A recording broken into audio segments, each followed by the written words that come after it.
ជំរាបសួរហើយសួស្តីបងប្អូនទាំងអស់គ្នាលោកគ្រូឈ្មោះឆនកំឈនគឺជាគ្រូបង្រៀនមុខវិជ្ជារូបវិទ្យាមកពីសាលារៀនចំនួនថ្មីវិទ្យាល័យប្រសិទ្ធវត្តថ្ងៃនេះយើងជួបគ្នាជាមួយនឹងវីដេអូថ្មីហើយក៏ជាវីដេអូចាប់ផ្ដើមមេរៀនថ្មីគឺមេរៀនទី3និយាយអំពីម៉ាស៊ីនដែលមេរៀននេះស្ថិតនៅក្នុងចម្ពោះទី1ដដែលគឺ thermodynamic តើនៅក្នុងមេរៀនម៉ាស៊ីនគេនឹងលើកយកទ្រឹស្ដីអ្វីខ្លះមកសិក្សាហើយនឹងមានរូបមន្តអ្វីខ្លះដែលត្រូវលើកយកមកដើម្បីឲ្យបងប្អូនសិក្សានិងដោះស្រាយនៅក្នុងលំហាត់ឬក៏អនុវត្តនៅក្នុងជីវភាពប្រចាំថ្ងៃនានាអញ្ចឹងសូមតាមដាននៃការបង្រៀនរបស់លោកគ្រូតាមរយៈវីដេអូមួយនេះទាំងអស់គ្នាវត្ថុបំណងមេរៀននៅក្នុងវីដេអូនេះក្រោយពីរៀនផ្នែកនេះចប់បងប្អូនមានលទ្ធភាពបញ្យល់ពីប្រព័ន្ធត្រម៉ោចនិងរៀបរាប់ពីលំនាំអាយ៉ាបតិកបានច្បាស់លាស់អនុវត្តច្បាប់ទី1 thermodynamic ក្នុងលំនាំអាយ៉ាបតិករៀបរាប់ពីដំណើរការនៃសិចកាណូបានត្រឹមត្រូវមុននឹងចូលទៅដល់ខ្លឹមសារមេរៀនសម្រាប់មេរៀនទី3នេះលោកគ្រូធ្វើការរំលឹកមេរៀនដែលពាក់ព័ន្ធជាមួយនឹងមេរៀនទី3នេះជាពិសេសគឺមេរៀនច្បាប់ទី1 thermodynamic ដែលទ្រឹស្ដីមួយចំនួនយើងនឹងត្រូវយកវាមកប្រើនៅក្នុងមេរៀនទី3ម៉ាស៊ីននេះផងដែរដែលសំណួរសួរថាឲ្យបងអូនពោលច្បាប់ទី1 thermodynamic អញ្ចឹងលោកគ្រូជឿជាក់ថាបងប្អូនមិនទាន់ភ្លេចនៅពំនូលនៃច្បាប់ទី1 thermodynamic នោះទេហើយច្បាប់ទី1 thermodynamic មានតំណែងតំណងដូចម្តេចខ្លះអញ្ចឹងលោកគ្រូផ្ដល់ចម្លើយឲ្យច្បាប់ទី1 thermodynamic ពោលថាកម្ដៅសរុបស្រូបដោយប្រព័ន្ធស្មើនឹងផលបូកបំរែបំរួលថាមពលក្នុងនិងកំមធ្វើដោយប្រព័ន្ធនោះយើងសរសេរតំណែងតំណងច្បាប់ទី1 thermodynamic គឺគុយស្មើនឹង delta U បូក W ដែលគុយគឺជាកម្ដៅ delta U គឺជាបំរែបំរួលថាមពលក្នុងនិង W គឺជាកំមគុយមានខនាតគិតជា joule កម្ដៅវាអាចមានលក្ខណៈពីរប្រភេទបើសិនជាប្រព័ន្ធនោះស្រូបកម្ដៅតម្លៃពេជ្រគណិតរបស់កម្ដៅគឺធំជាង0តម្លៃបើសិនជាប្រព័ន្ធនោះភាយកម្ដៅទៅវិញតម្លៃពេជ្រគណិតនៃកម្ដៅនោះគឺទៅជាង0គឺអវិជ្ជមានដូចគ្នាដែរចំពោះបំរែបំរួលថាមពលក្នុងបើថាមពលក្នុងនៃប្រព័ន្ធមួយកើនឡើង delta U គឺធំជាង0ផ្ទុយមកវិញបើសិនជាថាមពលក្នុងនៃប្រព័ន្ធមួយនោះថយចុះ delta U ទៅជាង0ដូចគ្នាដែរចំពោះកំមបើសិនបើប្រព័ន្ធឧស្ម័នមួយវាធ្វើកំមដោយខ្លួនវាមានន័យថាវាបញ្ចេញកម្លាំងធ្វើឲ្យពីស្ទង់ផ្លាស់ទីនោះ W ធំជាង0ផ្ទុយមកវិញបើសិនជាមជ្ឈដ្ឋានខាងក្រៅបញ្ចេញកម្លាំងទៅលើពីស្ទង់ហើយវាបណ្ណែនឧស្ម័នវិញនោះ W ទៅជាង0យើងអាចនិយាយបានថាប្រព័ន្ធទទួលរងកំមអញ្ចឹងចំពោះសំណួររំលឹកមេរៀនគឺមានតែមួយចំណុចនេះផងដែរហើយចំណុចនេះក៏វានឹងពាក់ព័ន្ធជាមួយនឹងខ្លឹមសារមេរៀននៅក្នុងវីដេអូមួយនេះផងដែរអញ្ចឹងយើងចូលទៅដល់ទី1លំនាំអាយ៉ាបតិកមុននឹងចូលដល់ខ្លឹមសារលោកគ្រូមានរូបពីរបង្ហាញដល់បងប្អូនរូបខាងឆ្វេងគឺជាធុងទឹកកកដែលបងប្អូនធ្លាប់ឃើញហើយក៏ធ្លាប់ប្រើប្រាស់នៅក្នុងជីវភាពប្រចាំថ្ងៃដូចគ្នាដែរចំពោះបំពង់ទឹកជាពិសេសបងប្អូនចូលចិត្តយកវាមកប្រើនៅក្នុងសាលារៀនដើម្បីដាក់ទឹកក្តៅឬក៏ទឹកត្រជាក់អីហើយវារក្សាសីតុណ្ហភាពបានល្អសំណួរសួរថាហេតុអ្វីបានជាសារធាតុដែលដាក់ចូលទៅក្នុងបំពង់ទឹកឬក៏ធុងទឹកកកត្រូវបានរក្សាសីតុណ្ហភាពអញ្ចឹងបងប្អូនសាកឆ្លើយតាមរយៈទ្រឹស្ដីដែលបងប្អូនបានរៀនពីថ្នាក់ក្រោមឬក៏តាមរយៈការសង្កេតក្នុងការប្រើប្រាស់នៅក្នុងជីវភាពប្រចាំថ្ងៃរបស់បងប្អូនទាំងអស់គ្នាដែលយើងចូលចិត្តដាក់ទឹកកកទៅក្នុងធុងទឹកកកដើម្បីកុំឲ្យវាងាយរលាយឬក៏យើងខ្លះសេរបស់ណាដែលត្រជាក់នៅក្នុងធុងទឹកកកដែលឡែកចំពោះបំពង់ទឹកគឺយើងចូលចិត្តដាក់ទឹកក្តៅដើម្បីវារក្សាសីតុណ្ហភាពឲ្យក្តៅបានយូរសម្រាប់ការប្រើប្រាស់នៅក្នុងខែរងាឬក៏សម្រាប់បងប្អូនដែលផ្ដាសាយជាដើមអញ្ចឹងលោកគ្រូនឹងផ្ដល់ចម្លើយដល់បងប្អូនទាំងអស់គ្នាបានជាសារធាតុដែលដាក់ចូលក្នុងបំពង់ទឹកឬក៏ធុងទឹកកកត្រូវបានរក្សាសីតុណ្ហភាព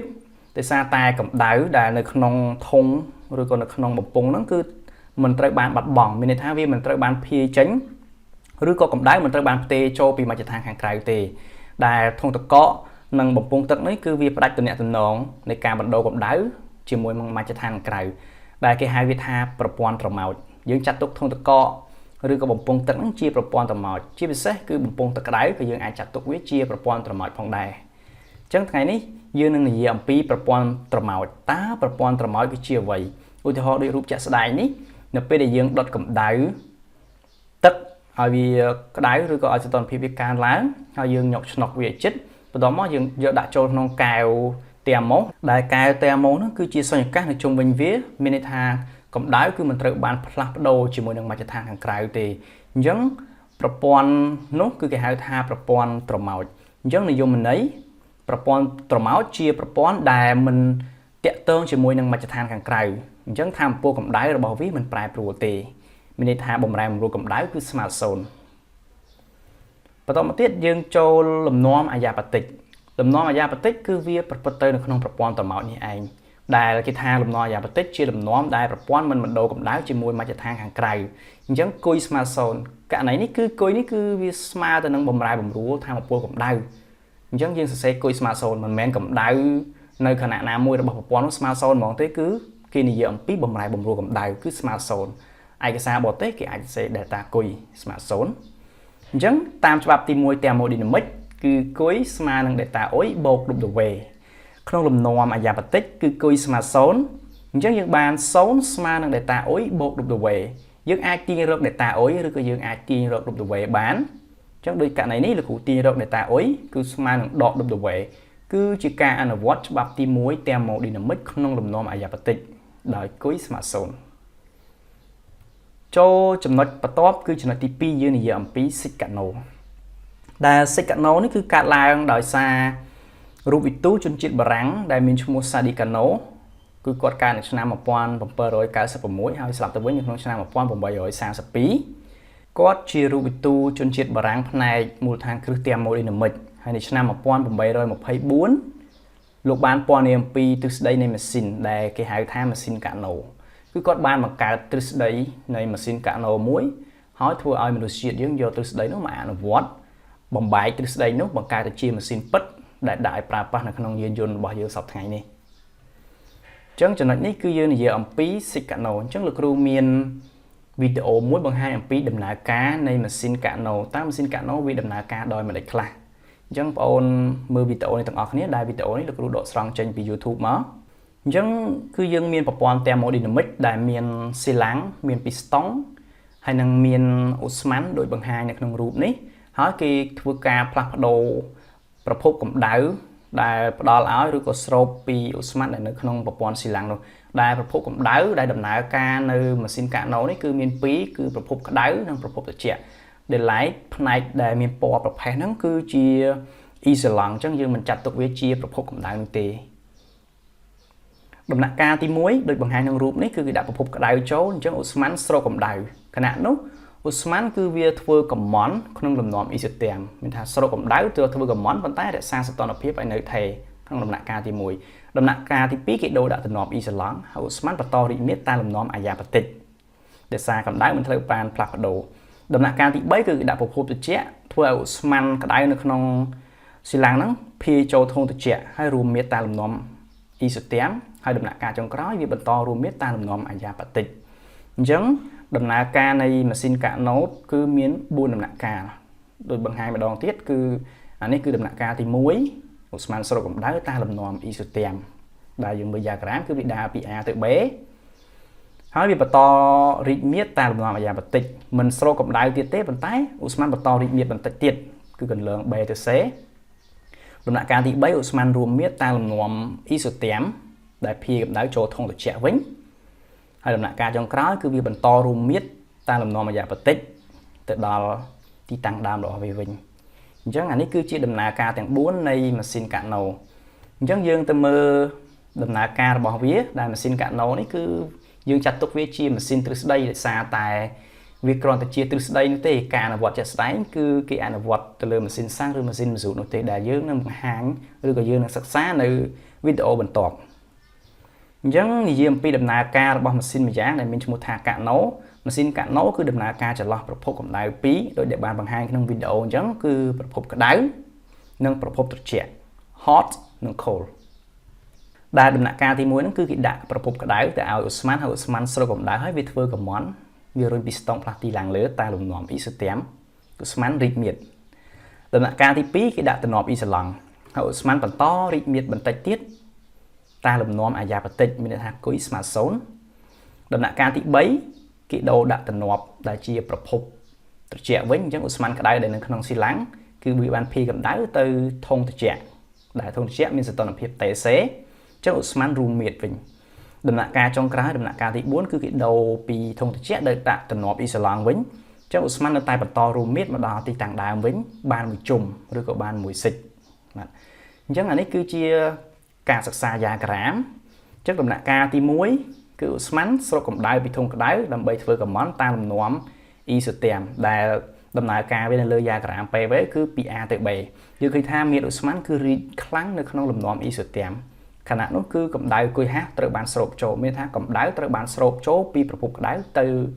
ម៉ាស៊ីនដំណាក់កាលទី2គឺអូស្មန်បន្តរីកមាត្រតាមលំនាំយ៉ាងបន្តិចគឺកន្លង B ទៅ C អូស្មန်នៅតែបន្តរីកមាត្រតែកម្ដៅបំរែបំរួលកម្ដៅគឺស្មើ0ឬក៏អូស្មန်មិនស្រូបកម្ដៅទៀតទេមាត្ររបស់វាបន្តរីកប៉ុន្តែវារីកតូចជាងកន្លង AB មានន័យថាខណៈដែលអូស្មန်រីកពី B ទៅ C នោះគឺវារីកតូចគេហៅថារីកអាយ៉ាប៉ាទិកដំណាក់កាលទី3អូស្មန်បញ្ចេញកម្ដៅទៅធុងត្រជាក់វិញគេធ្វើកំណលើអូស្មန်តាមលំនាំអ៊ីសូតេមគឺកន្លង C ទៅ D អូស្មန်រួមមាត្រខ្លាំងនៅក្នុងកន្លងនោះដំណាក់កាលទី4ឬក៏វគ្គទី4អូស្មန်បន្តរួមមាត្រតាមលំនាំអាយ៉ាប៉ាទិកអញ្ចឹងលំនាំអាយ៉ាប៉ាទិកវារួមមាត្រពី D ទៅ A គឺមាត្រវារួមតូចដែលខណៈនោះគេហៅថារួមអាយ៉ាប៉ាទិកអញ្ចឹងនិយាយសង្ខេបជារួមនៅក្នុងដំណាក់កាលនៃដំណើរការម៉ាស៊ីនកាណូទាំង4វគ្គនេះគឺមានពីរលំនាំដែលវាដើរនៅក្នុងម៉ាស៊ីនហ្នឹងគឺលំនាំអ៊ីសូតេមនិងលំនាំអាយ៉ាប៉ាទិកអ៊ីសូតេមគឺវាដើរនៅក្នុងវគ្គទី1និងវគ្គទី3ដែលឡែកលំនាំអាយ៉ាប៉ាទិកគឺដើរក្នុងវគ្គទី2និងវគ្គទី4អញ្ចឹងចំពោះការរៀបរាប់នៃដំណើរការម៉ាស៊ីនកាណូគឺមានតែប៉ុណ្្នឹងឯងយើងចូលដល់ចំណុចខគឺនិយាយអំពីទ្រឹស្ដីកាណូតើទ្រឹស្ដីកាណូគឺនិយាយអំពីអ្វីខ្លះទ្រឹស្ដីកាណូគឺគេចង់សំដៅទៅលើទិន្នផលនៃម៉ាស៊ីនកាណូអញ្ចឹងទី1គេនិយាយថាចំពោះម៉ាស៊ីនដែលប្រើកម្ដៅទិន្នផលរបស់វាកើនដល់អតិបរមាលុះត្រាតែភ្នាក់ងារកម្ដៅឬក៏ប្រភពកម្ដៅហ្នឹងវិវត្តតាម reversible ដំណើរទៅវិញទៅមកអង់គ្លេសគឺ reversible ដូចដែលលោកគ្រូបានបង្ហាញក្នុងវីដេអូអញ្ចឹងគឺពីស្តង់ត្រូវបានផ្លាស់ទីទៅមកមានថាចេញពីទីតាំងដើមទៅទីតាំងណាមួយហើយត្រឡប់មកទីតាំងដើមវិញទី2ក្នុងករណីទិន្នផលអតិបរមាមិនអាស្រ័យនឹងប្រភេទនៃភ្នាក់ងារកម្ដៅទេចំណុចនេះគេចង់និយាយថាប្រភពដែលផ្ដល់កម្ដៅទៅឲ្យម៉ាស៊ីនឬក៏ប្រភពដែលទទួលកម្ដៅវិញហ្នឹងគឺវាអាចជាការដុតធ្យូងការប្រើសាំងឬក៏ប្រើប្រភពកម្ដៅអីផ្សេងអញ្ចឹងឲ្យតែទិន្នផលការដល់អតិបរមាគេអត់ខ្វល់ពីការប្រើនៃភ្នាក់ងារកម្ដៅនោះទេទិន្នផលនោះអាស្រ័យតែសីតុណ្ហភាពដាច់ខាត TH នៃប្រភពក្ដៅនិងសីតុណ្ហភាពដាច់ខាត TC នៃប្រភពត្រជាក់ឯងអញ្ចឹងវាមិនអាស្រ័យនឹងប្រភពកម្ដៅទេឲ្យតែប្រភពកម្ដៅនោះផ្ដល់កម្ដៅបានល្អអញ្ចឹងទិន្នផលវានឹងកើនដល់អតិបរមាអញ្ចឹងទាំង3ចំណុចនេះគឺនិយាយអំពីទ្រឹស្ដីបត់កាណូអញ្ចឹងចំពោះខ្លឹមសារសម្រាប់វីដេអូទី1នៅក្នុងមេរៀនទី3នេះគឺមានតែត្រឹមប៉ុណ្្នេះឯងដែលទី1យើងនិយាយអំពីលំនាំអាយ៉ាប៉ាទិកហើយនិងប្រព័ន្ធត្រម៉ោចទី2យើងនិយាយអំពីដំណើរការនៃសិចកាណូឬក៏ដំណើរការនៃទ្រឹស្ដីម៉ាស៊ីនកាណូទី3យើងនិយាយអំពីទ្រឹស្ដីកាណូអញ្ចឹងយើងចូលទៅដល់ចំណុចមួយទៀតគឺពង្រឹងចំណេះដឹងដែលសំណួរទី1សួរថានៅក្នុងលំនាំអាយ៉ាប៉ាទិកតើទំហំខាងក្រោមណាមួយដែលមានតម្លៃស្មើ0កថាមពលក្នុងខកំមន់កកម្ដៅនិងខសីតុណ្ហភាពអញ្ចឹងចម្លើយដែលត្រឹមត្រូវគឺចម្លើយកកម្ដៅក្នុងលំនាំអាយ៉ាប៉ាទិកកម្ដៅមិនត្រូវបានផ្លាស់ប្ដូរជាមួយមជ្ឈដ្ឋានខាងក្រៅនោះទេអញ្ចឹងគុយស្មើ0សំណួរទី2តើវត្ថុខាងក្រោមណាដែលអាចចាត់ទុកជាប្រព័ន្ធត្រម៉ោចមានកកែវទឹកខកំសៀវអគ្គិសនីកឆ្នាំងដាំបាយអគ្គិសនីនិងខបំពង់ទឹកក្តៅ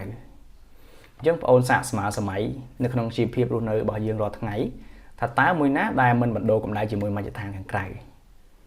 ចម្លើយដែលត្រឹមត្រូវគឺចម្លើយខបំពង់ទឹកក្តៅបំពង់ទឹកក្តៅយើងចាត់ទុកវាជាប្រព័ន្ធត្រម៉ោចដែលសារធាតុដែលដាក់ចូលទៅក្នុងបំពង់ទឹកក្តៅនោះពោលគឺទឹកក្តៅតែម្ដងកម្ដៅក្នុងរយៈពេលខ្លីមួយនោះគឺវាមិនត្រូវបានផ្ទេរឬក៏វាមិនត្រូវបានស្រូបបន្ថែមពីមជ្ឈដ្ឋានខាងក្រៅនោះទេសំណួរទី3តើខាងក្រោមណាមួយជាច្បាប់ទី1 thermodynamic ដែលប្រព្រឹត្តទៅក្នុងលំនាំអាយ៉ាប៉ាទិកក W ស្មើនឹងដក delta U ខគុយស្មើនឹង delta U បូក W កគុយស្មើ W និងខគុយស្មើ delta Uចម្លើយដែលត្រឹមត្រូវគឺចម្លើយក W ស្មើនឹងដក delta U ដោយសារតែច្បាប់ទី1 thermodynamic គឺគុយស្មើ delta U បូក W ក្នុងលំនាំអាយ៉ាប៉ាទិកគុយស្មើ0អញ្ចឹងដូចដែលការបកស្រាយពីដើម slide មកអញ្ចឹងគុយស្មើ0យើងទាញតំណែងតំណងច្បាប់ទី1 thermodynamic បាន W ស្មើដក delta I ឬក៏បងប្អូនអាចទាញរក delta I ស្មើដក W ក៏បានដែរសំណួរទី4សួរថាឧស្ម័នស្រោបកម្ដៅពីធុងក្ដៅដើម្បីធ្វើកំណតាមលំនាំអ៊ីសូធែមតើដំណើរការនេះស្ថិតនៅវគ្គទីប៉ុន្មាននៃសិកាណូកវគ្គទី1ខវគ្គទី2កវគ្គទី3និងខវគ្គទី4ចម្លើយដែលត្រឹមត្រូវគឺវគ្គទី1ឧស្ម័នស្រោបកម្ដៅពីធុងក្ដៅដើម្បីធ្វើកំណតាមលំនាំអ៊ីសូធែមអានោះគឺជាវគ្គដំបូងនៃដំណើរការនៃម៉ាស៊ីនកាណូសំណួរទី5ឧស្ម័នបន្តរួមមាត្រតាមលំនាំអាយ៉ាប៉ាទិកតើដំណើរការនេះស្ថិតនៅវគ្គទីប៉ុន្មាននៃសិកាណូកវគ្គទី1ខវគ្គទី